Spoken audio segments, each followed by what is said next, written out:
Magandang hapon po sa inyong lahat.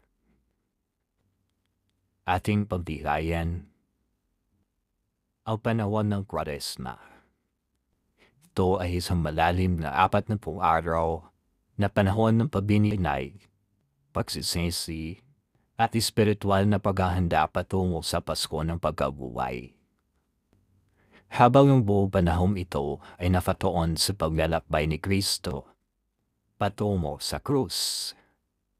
Ang pitong muling wika ni Jesus ang nagsisilbing rurok ng emosyon at teolohika ng paglalakbay na ito.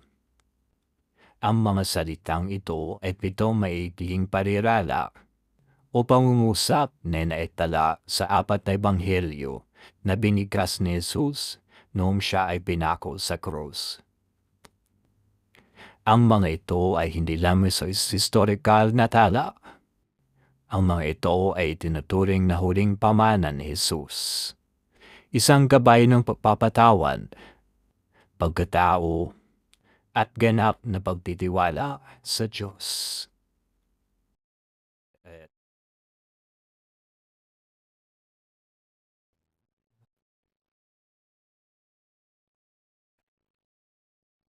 Ang unang wika ni Jesus, Ama, patawarin mo siya sapagkat hindi nila nalalaman ang kanilang ginagawa. Sa bawat pagpatat ng luha sa ibabaw ng mga reviewer na hindi na natin maunawaan dahil sa sobrang pagod at sa bawat buntong hininga habang naghihintay ng jeep pauwi sa ilalim ng ulan, madalas nating itanong, para saan pa ba ang lahat ng ito? Ang unang wika ni Jesus sa krus ay hindi lamang sandiri hiling para sa kapatawaran. Ito ay isang salamin ng ating sariling pakikipaglaban bilang kabataang Pilipino. Tayo ay nakapako sa krus ng mga ekspektasyon. Nakapako tayo sa pressure na maging breadwinner agad pagka-graduate. Sa pressure na maging kasing perpekto ng mga nakikita natin sa Instagram o TikTok. At sa krus ng ating sariling mga silent battles. Maraming beses tayong hinusgahan ng mga natatanda. Sasabihan tayong snowflake o tamad nang hindi nila nakikita ang bigat ng mundong digital at pisikal na sabay nating pasan-pasan. Pero sa gitna ng hapdi, ang unang hakbang ng pagbangon ay ang pag-unawa na ang mundo sumusugat sa atin ay madalas ding bulag sa ating tunay na halaga. Ang buhay ay hindi isang tuwid na karsada. Ito ay isang masukal na daan na puno na tinik, lalo na para sa atin na lumalaki sa mundong puno ng ingay ngunit kulang sa pakikinig.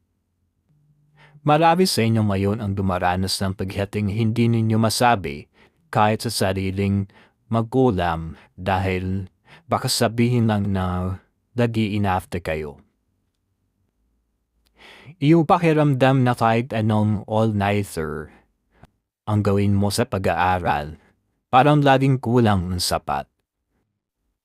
Iyong pakiramdam na ang pangarap mo halos sa hirap ay parang isang malayong bituin na habang sinusubukan abutin ay lalong lumalayo dahil sa taas ng presyo ng bilihin at baba ng tingin sa iyong kakayahan.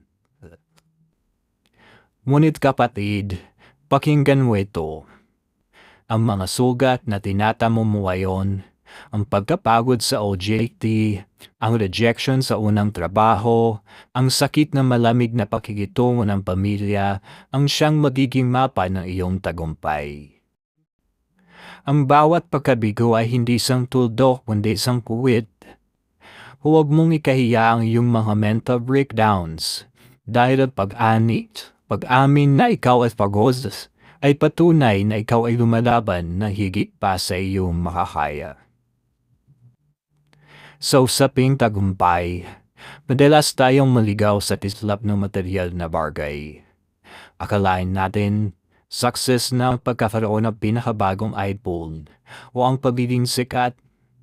Pero ang tunay na tagumpay ay matatagpuan sa sining ng pagbangon mula sa burnout. Paano mo ba malalaman na ikaw ang matatag o hindi ka pa kailanman napatumba ng pagkatalo sa isang kompetisyon o ng pagbagsak sa isang subject na akala mo ay kabisado mo na? Ang tagumpay ay hindi nasusukat sa dami ng iyong likes o followers, kundi sa dami ng beses na pinili mong magpatuloy kahit pakiramdam mo ay failure ka na sa mata ng lipunan. Sa bawat patawad na binibigay mo sa iyong sarili sa tuwing ikaw ay nagkakamali o nagkakaroon ng maling desisyon sa pag-ibig o karera, doon nagsisimula ang tunay na lakas. Ang pagsusumamo natin sa langit sa gitna ng hating gabi habang nakatingin sa kisame ay hindi tanda ng kahinaan, kundi isang matapang na pag-amin na tayo ay tao lamang na naghahanap na diwanang sa gitna ng dilim. Paano nga ba lupigin ang dagok ng buhay sa panahong ito?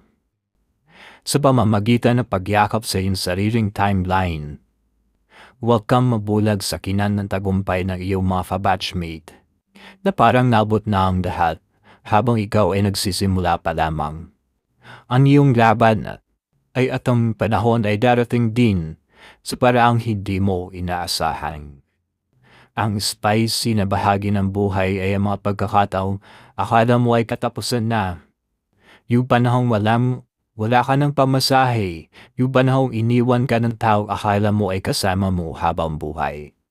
O yung panahong hindi mo alam kung saan ka kukuha ng pambayad sa tuition fee. Ang mga luhang ito ang nagpapalinaw sa ating paningin. Ang hirap ay parang apoy na nagpapadalisay sa ginto, kahit sa bawat pagkakataon na parang gusto mo nang bumitaw, alalahanin mo ang unang recap. Patawarin mo sila. Patawarin mo ang mga taong hindi naniniwala sa iyo. Patawarin mo ang sistemang tila hindi ka pinapaboran.